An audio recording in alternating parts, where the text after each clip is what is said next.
The Welsh Rugby Union is set to reduce the number of professional teams to 3, with one in Cardiff, one in the west and one in the east.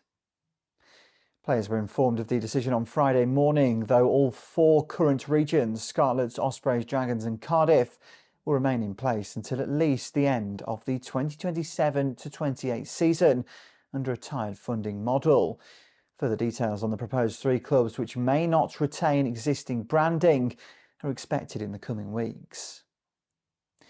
Initially led by Director of Rugby Dave Redding had proposed reducing the numbers of sides to 2 before undertaking a 6-week consultation with stakeholders.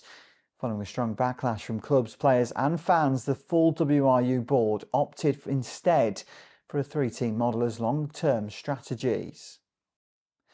With no immediate contingency, the WRU could face substantial financial penalties if a side were withdrawn before the deadline.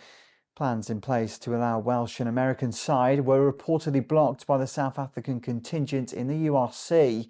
If a replacement is found, Wales could reduce to 3 teams by the start of the 2027 season, following a 2-year notice under the existing professional rugby agreement, which the Ospreys and Scarlets remain on after declining to sign the new PRA. The WRU prefers a consensus-driven reduction, ideally via mergers between 2 sides. If no agreement is reached, a tender process will determine the outcome.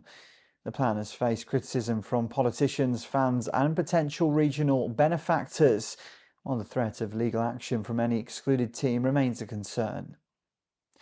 Though WRU bosses previously favoured reducing to 2 sides, all options, including retaining 4 teams on tiered funding or moving to 3 teams, were considered.